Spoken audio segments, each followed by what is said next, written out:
चेतावनी देने के लिए अंगद को भेजा गया। अंगद को भेजने के पीछे श्री रामचंद्र जी की एक बहुत गहन नीति थी। मैं क्या करूं, एक एक चीजें इतने जान से भरी पड़ी है। क्या नीति थी? अगर अंगद मेरे प्रति समर्पित होगा तो चेतावनी देकर के वापस लौट आएगा, और अगर मेरे लिए इसके मन में क्रोध होगा कि इसने मेरे पिता को मारा है तो रावण के साथ मिल जाएगा। तो युद्ध से पहले ही छटनी हो जाएगी कि सेना में कौन वफादार है, और जोर से बोलो, कौन गद्दार है। पर अंगद ने अपनी वफादारी साबित कर दी। चेतावनी देकर के रावण की सभा में अंगद आया और इतनी बड़ी चेतावनी दे दी कि रावण, तू रामचंद्र जी से तो बाद में भिड़ना, पहले मेरा ही पैर हिला करके दिखा दे इस सभा से, मैं तुझे मान जाऊं। हैं, समय है, अब भी मान जा। पर नहीं मानी। कुंभकर्ण ने समझाया पर नहीं मानी, पत्नी ने समझा पर नहीं मानी। अंततः युद्ध हुआ, और वो ऐसा युद्ध था भूतो न भविष्यति, जिसकी कहते हैं कल्पना नहीं की जा सकती। उस युद्ध में कई सारे प्रसंग बड़े मार्मिक हैं। एक प्रसंग मैं सुना देती हूं। शक्ति लगी थी लक्ष्मण जी को। किसकी लगी थी? बोलो जरा, जोर से बोलो, और जोर से बोलो। रामायण किस किस ने पढ़ी है बताओ? क्या रामायण में लिखी हुआ है घटना? लिखी हुई है ये घटना? बिल्कुल नहीं। निवेदन कर दूं, लक्ष्मण जी को मेघनाथ की शक्ति लगी तो कुछ नहीं हुआ था। उल्टा मेघनाथ के प्राणों का हरण करने का काम किसने किया था जानते हो?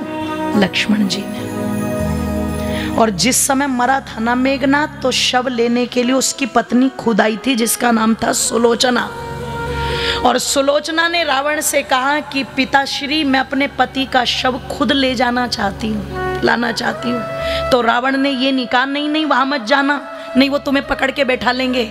महर्षि वाल्मीकि लिखते, रावण के शब्द क्या थे? बेटी सुनो, तुम जाओ, निश्चिंत होके जाओ, मैं जानता हूं तुम जैसे जाओगी शव लेकर के वैसे ही वापिस आओगी। क्यों? क्योंकि उधर कोई रावण नहीं बैठा हुआ है, उधर राम बैठा हुआ है। क्या कोई एक प्रसंग है? अनेक हैं। कभी आगे भगवान ने ऐसा समय बनाया तो ये 8-9 दिन की कथा हो, तब इसमें भरपूर सुना जाए। निवेदन कर दूं आप लोगों के मध्य में, मेरी माताओं बंधुओं, बार बार सीता को प्रताड़ित करता था।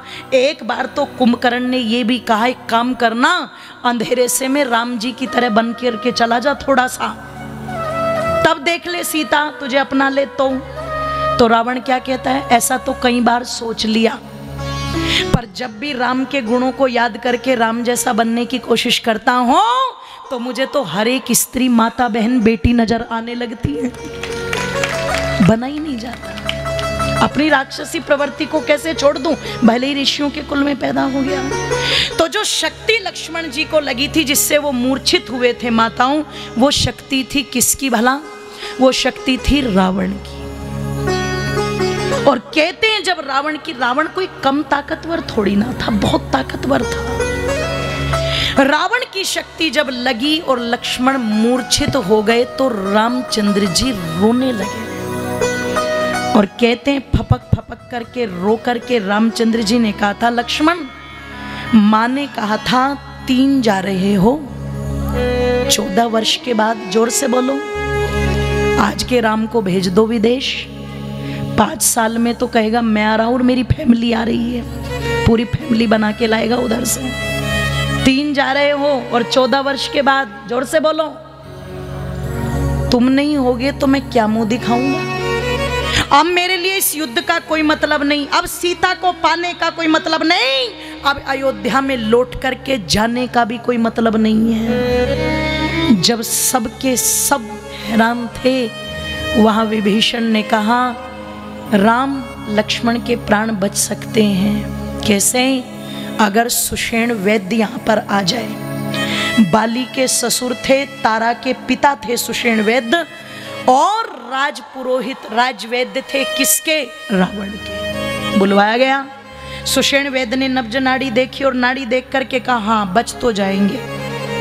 बच जाएंगे। पर इसके लिए क्या करना पड़ेगा? 3 बूटियां लानी पड़ेगी, एक नहीं, कितनी? 3। अगर कोई सूर्योदय से पहले ले आए तो बच सकते हैं। और जब ये बात कही तो सबकी नजर किसकी तरफ घूम गई? बोलिए बजरंगबली महाराज की जय हो। फिर घूम गई सबकी नजर। हनुमान जी चलने के लिए तैयार हुए और कैसे गए थे? उड़ के। कैसे गए थे बोलो? सब उड़ते हैं, आप भी उड़े होंगे, मैं भी उड़ती हूँ। कैसे उड़ते हैं? दिल्ली से बैठे, उड़ करके इंदौर में जाके उतर गए। किससे उतरते हैं? विमान से। उस समय विमानों की कोई कमी नहीं थी, थे विमान। विभीषण इधर आया था तो उपलब्ध कराए होंगे, इसलिए हनुमान जी गए थे विमान में बैठ करके बूटी लेने के लिए। इधर सुषेण वैद्य कहते हैं, राम सुनो, तुम मेरे देश में मेरे राजा से लड़ने आए हो, और ये तुम्हारा भाई जिसकी मुझे चिकित्सा करनी है, अगर मैं इसकी चिकित्सा करूं तो क्या मैं अपने राजा से द्रोह नहीं कर रहा हूं? और अगर मैं अपने राजा से द्रोह कर रहा हूं तो क्या ये अधर्म नहीं है? क्या ये पाप नहीं है? राम, क्या तुम चाहते हो मैं ये पाप करूं या धर्म करूं? मेरी माताओं, क्या मर्यादा है, बस बार बार बता रही हूं, अब आखिर में बता देती हूं। रामचंद्र जी ने कहा है, वैद्यराज, अगर आपको लगता है कि कोई भी शास्त्र, कोई भी ग्रंथ ये कहता है कि मेरे भाई की चिकित्सा करने से आपका धर्म चला जाएगा, तो मैं हाथ जोड़ करके दशरथ नंदन राम आपसे कहता हूं, मैं कह रहा हूं, मेरा भाई चाहे अभी के अभी मर जाए, पर आप अपने धर्म की रक्षा करो, क्योंकि राम भाई की मृत्यु देख सकता है पर राम धर्म का पतन नहीं देख सकता, इसलिए आप पीछे हट जाओ। तब सुषेण वैद्य ने हाथ जोड़ करके कहा था, सुना तो था राम, पर परीक्षा ले रहा था। अरे वैद्य का तो सबसे बड़ा धर्म रोगी की चिकित्सा करना है, चाहे वो देश का हो चाहे विदेश का हो, और ये तो मेरा सौभाग्य होगा कि मैं राम के भाई की चिकित्सा करूंगा, ये तो मेरा सौभाग्य होगा, तर जाऊंगा। कहते हैं हनुमान जी जड़ी बूटियां लेकर के आए, और कितनी सारी जड़ी बूटियां ले आए, खूब सारी ले आए। तो जब सुषेण वैद्य ने देखा तो वहां एक बात कही उन्होंने, हनुमान तुम तो पूरा का पूरा, तो हमारे वालों ने क्या किया, फोटो बनाते समय, चित्र बनाते समय हनुमान जी के हाथ पर सब कुछ कर देते, पाड़ रख दिया। वो एक अर्थापत्ति भाव था, हमारे आचार्य बैठे हैं वो आपको समझाएंगे। निवेदन कर दूं, लक्ष्मण के प्राण बचे, वो होश में आए। सुग्रीव ने पूछा, लक्ष्मण क्या तुम्हें दर्द हो रहा है? लक्ष्मण कहते हैं, घाव देखना हो ना तो मेरे शरीर पर देख लो, और दर्द कितना हो रहा है ना तो मेरे भैया राम से पूछो। घाव मेरे शरीर पर था पर दर्द मेरे भाई को हो रहा था। ओ मेरी माताओं, कह दूं, इस युद्ध का वर्णन तो बहुत बड़ा है, हमने तो किया ही कुछ नहीं क्योंकि समय रोक रहा है मुझे। बस इतना कह दूं, रावण जो था अपनी एक बुराई के कारण कुटुंब सहित मारा गया, कुटुंब सहित। युद्ध हुआ भयंकर, और कहते हैं जब वो युद्ध हुआ था ना तो उस समय विभीषण ने कहा था, एक तरफ तो ये रावण है जिसके पास रथ है, सब कुछ है, और एक तरफ हमारे राम जी है जिनके पास कोई रथ नहीं है। तब रामचंद्र जी ने विभीषण को कहा था, मेरा संयम, मेरा धैर्य, ये सब मेरे रथ ही हैं, कोई मेरा सारथी है, कोई मेरे घोड़े हैं, बस इनसे ही मैं जीतूंगा। विभीषण क्यों? सत्यमेव जयते, सत्य की हमेशा विजय होती है, वो कभी पराजित नहीं होता। इस विश्वास के साथ रामचंद्र जी लड़े, रावण का वध किया। वध करने के पश्चात कहते हैं पूरे सम्मान के साथ रावण की अंत्येष्टि क्रिया कराई थी श्री रामचंद्र जी ने, है ना, और विभीषण के राज्याभिषेक की तैयारियां करवाई। जिस समय निवेदन कर दूं आप लोगों के मध्य में विभीषण के राज्याभिषेक की तैयारियां हुई, तो माता सीता को नहला धुला करके श्री रामचंद्र जी के पास लाया गया। 14 महीनों के बाद 14 महीने तक रही माता सीता, कांटा हो चुकी थी सूख करके। और कहते हैं नीची नजरें किए हुए जब राम जी की तरफ आई और राम जी ने देखा, इस प्रेम को भला कोई क्या समझ पाएगा। लोग कहते हैं एक धोबी के कहने से, हैं पढ़ लिया करो अपने ग्रंथों को, ये लाल कपड़े में लपेट करके घर में रख करके तुम्हारा कल्याण नहीं करेंगे, जब पढ़ के इन्हें अपने जीवन में अपनाओगे ये तब कल्याण करेंगे। जान लिया करो सच क्या है। उस समय रामचंद्र जी ने सीता जी से कहा था, क्यों 14 वर्ष का समय पूरा होने वाला था, लौट करके अयोध्या जाना था, सब लोग राम को अपना आदर्श मानते थे। और जब कोई व्यक्ति इतने बड़े पद पर बैठा जाता है ना, उसे सब तरफ देखना पड़ता है। रामचंद्र जी ने भी माता सीता से कहा था, सीते तुम इतने समय किसी के यहाँ पर रह करके आई हो, सो चारों दिशाएं तुम्हारे लिए खाली पड़ी हैं, अब तुम जहाँ जाना चाहो जा सकती हो, मैंने अपना कर्तव्य निभा दिया। लोग कहते हैं अग्नि परीक्षा ली थी, सुनो क्या थी अग्नि परीक्षा। सीता जी ने कहा था, बहुत अच्छे राघव, बहुत अच्छे, मरे मरायों को मार करके अपनी वीरता को प्रदर्शित कर रहे हो। तुम तो कुछ महीने आकर के यहाँ पर लड़े हो, पर राघव याद रखो, मैं जनक नंदिनी सीता परमात्मा को साक्षी मान करके कहती हूँ, धोखे से रावण ने मुझे उठाया, पर मेरा मन कभी सोने की लंका की तरफ और रावण की तरफ गया नहीं। और सुनो, 14 महीने बैठ करके मैं रावण से लड़ी हूं, मैं लड़ी हूं। अगर मैं चाहती तो एक बार रावण की गोद में बैठ जाती। बताओ किससे युद्ध करते, किसके लिए युद्ध करते? अरे युद्ध तो मैंने किया है, तुम तो मरे मराओं को मारने के लिए आए हो, तब अपना पराक्रम सिद्ध कर रहे हो। और अगर तुम्हें लगता है मेरे चरित्र पर संदेह, तो जलवाओ आग, अभी उस आग में कूद करके मैं अपनी परीक्षा दूंगी, अपनी निश्चलता को सिद्ध करूंगी, अपने चरित्र को सिद्ध करूंगी। उस समय श्री रामचंद्र जी ने हाथ पकड़ करके कहा था, जनक नंदिनी मैं जानता हूं, तुम्हारी पवित्रता को जानता हूं, शुचिता को जानता हूं, पर ये जितने लोग खड़े थे ये ना कह दे कि राम कितना कामी है, बस इनके संदेह को दूर करने के लिए मैंने ये वचन बोले देवी, वरना मैं जानता हूं। ये कहकर के दोनों के दोनों पति पत्नी मिले थे। ओ मेरी माताओं, यही थी वो अग्नि परीक्षा, और कुछ नहीं थी। और कहते हैं विभीषण का राज्याभिषेक होने लगा तो लक्ष्मण जी के मन में एक बात आई। क्या आई? भैया अयोध्या को तो भरत संभाल ही रहा है, क्यों ना लंका को हम संभाल ले। ऐसा लगता है लक्ष्मण जी को प्रॉपर्टी डीलिंग का भी अच्छा खासा अनुभव था, अपना बोर्ड लगा रहे हैं वहां। क्यों गुरुदेव जी, होता है कि नहीं होता है? डीलर अपना बोर्ड लगा देते ना।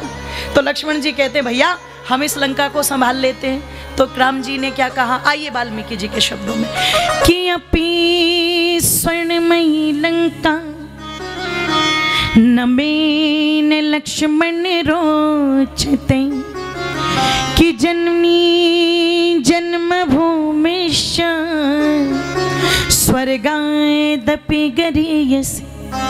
श्री रामचंद्र जी का राष्ट्र प्रेम झलकता है। वो कहते हैं, सुन मेरे भैया लक्ष्मण, भले ही ये लंका कितनी सुंदर हो, सोने की हो, पर जो जननी और जन्मभूमि होती है ना, वो स्वर्ग से भी बढ़ कर के होती है। राम को कोई भूमंडल भी देगा, राम भूमंडल को त्याग देगा, पर जननी और जन्मभूमि को। इसलिए राम पूरे जनमानस की आदर्श है, चेतना है। अपनाओ श्री राम को जीवन में। जो कहा वो करके दिखाया। विभीषण का राज्याभिषेक किया, विभीषण को राजा बनाया, और राजा बना करके विभीषण से कहा, भैया 14 वर्ष हो चुके हैं पूरे, और हम अभी भेज दे कहाँ? जोर से बोलो, अयोध्या में। क्यों? अगर एक भी दिन देरी से पहुँचे तो मैं अपने भाई को जानता हूँ, कहीं मेरा भाई कुछ कर ना ले। रावण के पुष्पक विमान में सबको बैठाया और शीघ्र अति शीघ्र पहुंच गए कहां? बोलो, अयोध्या। अयोध्या से दूरी पर रुक करके राम जी कहते मुझे कुछ पता लगाना है। लक्ष्मण जी ने कहा क्या? क्या? बोले अगर भरत 14 वर्षों तक शासन करते करते उसमें लिप्त हो चुका है तो मैं अपने भाई के रंग में भंग नहीं डालूंगा, वापस चला जाऊंगा। ये उसके चेहरे को देख करके कोई ज्ञानी पंडित ही पता लगा सकता है। तो यहां भी सबने किसकी तरफ देखा? हनुमान जी की तरफ। भेजा हनुमान जी को, जाओ।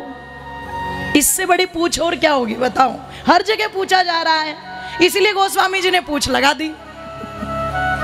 हर जगह पूछा जा रहा है। हनुमान जी गए, जाकर के पूछते भैया यहाँ कोई राजा भरत रहता है क्या?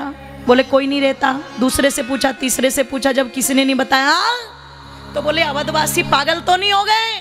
अरे क्या यहाँ दशरथ नंदन भरत नहीं रहते? अयोध्या वासियों ने कहा पागल हम नहीं, पागल तुम हो। तुम राजा भरत की बात कर रहे हो। अरे राजा तो यहाँ के केवल और केवल रामचंद्र जी है, और तुम जिस भरत की बात कर रहे हो, अरे वो तो महात्मा बन के, साधु बन के नंदी ग्राम में अपने भाइयों की चरण पादुकाओं की सेवा कर रहा है। वो तो वहां बैठा हुआ है, वहां चले जाओ। और जैसे ही भरत जी को पता लगा तो चरण पादुकाएं रख करके वापस चल पड़े। और जिस अयोध्या की प्रतीक्षा, जिस श्री रामचंद्र जी की प्रतीक्षा पूरी की पूरी अयोध्या कर रही थी, आज वो रामचंद्र जी लौट करके आए हैं। ओ लोगों, जब इस भारत देश के अंदर कोविड के समय में थाली बज सकती है, ताली बज सकती है, तो जो राम पूरी अयोध्या के दिल में बसे हुए हैं, क्या राम के आने पर अयोध्या में घी के दीपक, जोर से बोलो, जलेंगे कि नहीं जलेंगे? घी के दीपक जलेंगे। और कैसे? कि आज अवध में, दोनों हाथ उठा करके, लाना है कि नहीं लाना है? उन्हें लाना ना। अयोध्या में कपूर जी कह रहे हैं ना ये अयोध्या है, चलो फिर लेके आते हैं। दोनों हाथ उठा दीजिए एक साथ। आज अवध में, आज अवध में, ओ इस अवध में, ओ प्यारी अवध में छाई बहारे की लौट श्री राम आ गए, कि लौट मेरे राम आ गए, कि लौट श्री राम आ गए, कि लौट श्री राम आ गए। ओ दीप खुशियों के, दीप खुशियों के सबने जलाए, कि लौट मेरे राम आ गए, कि लौट श्री राम आ गए, कि लौट श्री राम आ गए, कि लौट श्री राम आ गए। बोलिए राजा रामचंद्र जी महाराज की। दोनों हाथों को,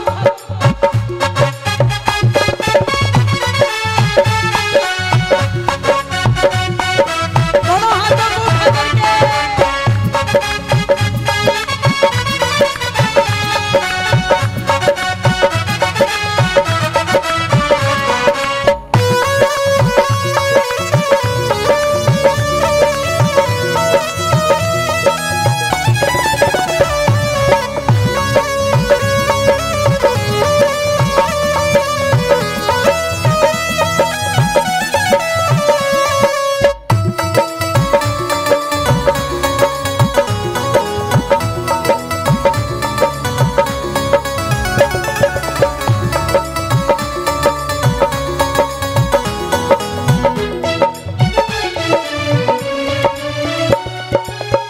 सुन के आवाज चली संतों की टोली है, सुन के आवाज चली संतों की टोली है, देख छवि प्यारी सबकी आत्मा की डोली है, देख छवि प्यारी सबकी आत्मा की डोली है। जी भरत ने, श्री भरत ने, प्यारे भरत ने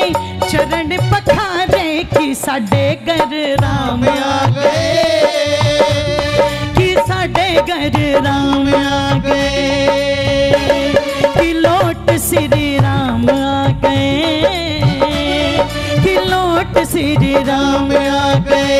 आज अवध में, आज अवध में छाई बहारे, कि लौट श्री राम आ गए, कि लौट मेरे राम आ गए, कि लौट श्री राम आ गए, कि लौट श्री राम आ गए। दोनों हाथों को उठा करके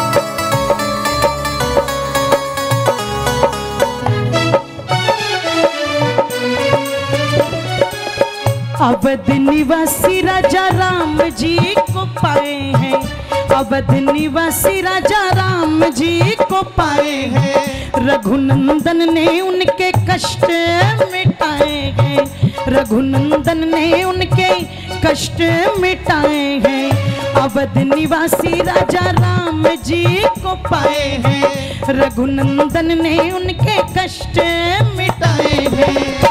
अंजलि जाग गए, हाँ जी जाग गए, भाग सितारे की साडे घर राम आ गए, कि साडे घर राम आ गए, कि लौट श्री राम आ गए, कि लौट श्री राम आ गए। आज अवध में, प्यारी अवध में, आज अवध में छाई बहारे, कि लौट श्री राम आ गए, कि लौट श्री राम आ गए, कि लौट श्री राम आ गए, कि लौट श्री राम आ गए, कि लौट श्री राम आ गए, कि लौट श्री राम आ गए, कि लौट मेरे राम आ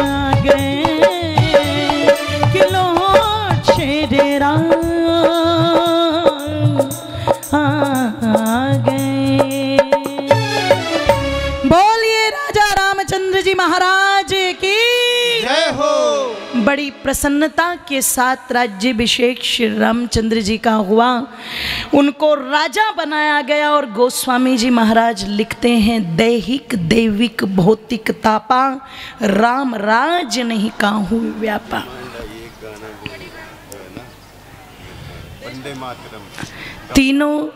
तीनों प्रकार के दुख जो थे श्री रामचंद्र जी के राज्य में, वो कोई दुख नहीं था। ऐसा राज्य था हर प्रकार से संपन्न, सुखों से पूरित, जिसकी कल्पना आज तक की जा रही है। सब कहते हैं हम आएंगे तो राम राज्य लाएंगे, पर लोगों कल्पनाएं हैं। वो राज्य लाने के लिए राम जैसा बनना भी तो पड़ता है। जय जयकार राम की कर रहे हो और काम रावण वाले कर रहे हो। तुम राम का तो छोड़ दो, रावण वाला राज भी नहीं आएगा तुम पे। तो उनकी कैद में भी सीता सुरक्षित रही थी, तुम्हारी कैद में तो कोई सुरक्षित है ही नहीं। कैद तो छोड़ो, आज़ादी में सुरक्षित नहीं है, सड़कों पर सुरक्षित नहीं है। तुम तो रावण का राज्य भी नहीं ला पा रहे हो। राम राज्य की बात तो बहुत दूर की है। सोचो, विचार करो, ये रामायण है जिसको जितना कहा जाए उतना कम है। बस इस चरित्र को अपने जीवन में अपना लेना तो ये कथा कल्याण करेगी, भवसागर से तैरा देगी। और 5 दिनों तक मैंने ये कथा कही है, आपने जितने प्रेम भाव के साथ सुना है उसके लिए तो मैं परमपिता परमेश्वर से बस एक ही आप सबके लिए कामना करती हूँ, सबके लिए। इसमें सबका धन्यवाद कर रही हूँ मैं, पूरे वेद मंदिर का, अपने यशस्वी प्रधान जी श्री आहूजा जी का, मंत्री जी का, अपने संरक्षक जी का, पूज्य आचार्य श्री का, समस्त संगठनों का, समस्त एकत्रित आर्यजनों का और वंदनीय मातृशक्ति का, क्योंकि माताओं ने अपनी बहुत अच्छी संख्या उपस्थित करा करके इस कथा के वातावरण को बहुत सुंदर बनाया। एक बार माताओं के लिए जोरदार तालियां। माइक वाले भैया का धन्यवाद, हमारे साथ में जिन भैयाओं ने इतनी अच्छी संगति की, संगीतकार है ना, इनके लिए भी जोरदार करतल ध्वनि से सबका धन्यवाद। छोटी से छोटी, बड़ी से बड़ी जो व्यवस्थाओं में रहे, मंच से लेकर के और लंच तक की व्यवस्थाओं में जो रहे, ठीक है मंच से लंच तक की व्यवस्थाओं में जो रहे, उन सभी के लिए मैं प्रभु से यही कामना करती हूँ कि कथा दिवस अति शुभ हो तुमको, कि कथा दिवस अति शुभ हो तुमको, खुशियाँ मिले हजार हमारी कामना है, हमारी कामना है।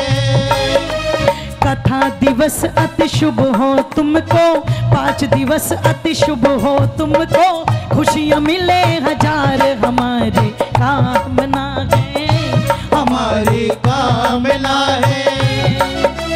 चढ़ो सफलता की सीढ़ी पर, चढ़ो सफलता की सीढ़ी पर, जीत लो ये संसार हमारी कामना है, हमारी कामना है, हमारी कामना है, हमारी कामना है। दोनों हाथ उठा करके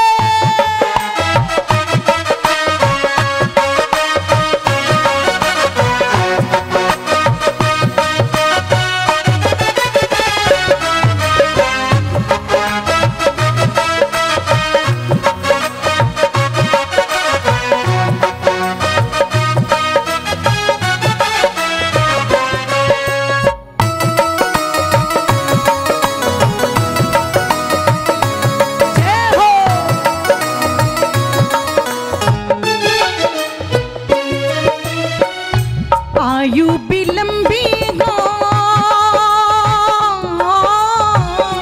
तन भी सबल हो, स्वस्थ आपका, उत्तम विचारों से मन भी प्रबल हो, शुद्ध आपका।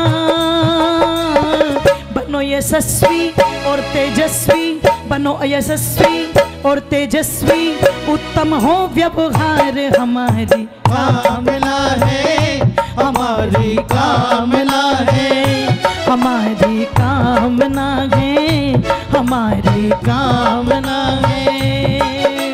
कथा दिवस अति शुभ हो तुमको, कथा दिवस अति शुभ हो तुमको, खुशियाँ मिले हजार हमारी कामना है, हमारी कामना है, हमारी कामना है, हमारी कामना है। दुनिया में तुमको दुखों का साया छूना पाए, संकट की घड़ियां भी हो, रास्ते में तुम्हारे ना आए। गाओ सदा तुम परमेश्वर की, गाओ सदा तुम परमेश्वर की महिमा अपरंपार, हमारी कामना है, हमारी कामना है, हमारी कामना है, हमारी कामना है। ये 5 दिवस अति शुभ हो तुमको, कथा दिवस अति शुभ हो तुमको, खुशियाँ मिले हजार हमारी कामना है, हमारी कामना है, हमारी कामना है, हमारी कामना है, हमारी कामना है, हमारी कामना है, हमारी कामना है, हमारी कामना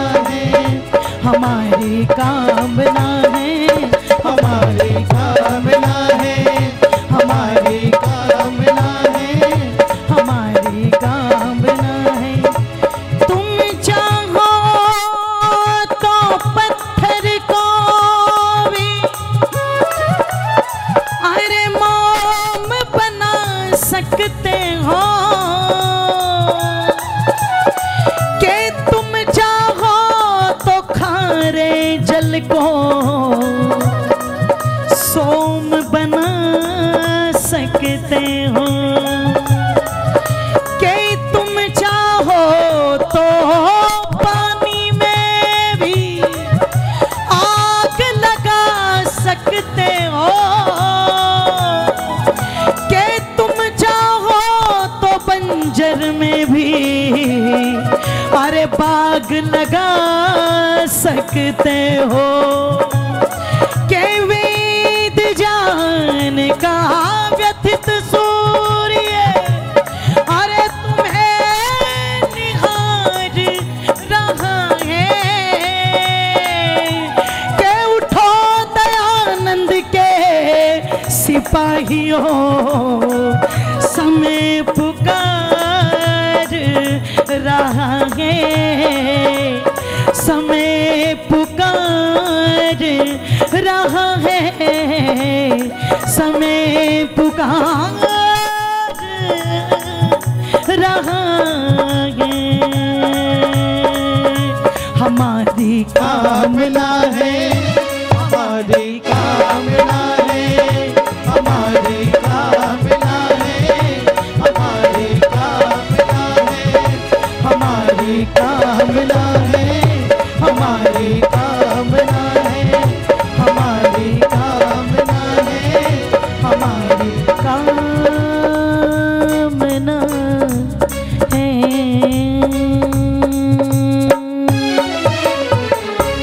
ओम नमः शंभवाय च मयो भवाय च नमः शंकराय च मयस्कराय च नमः शिवाय च शिवतराय च।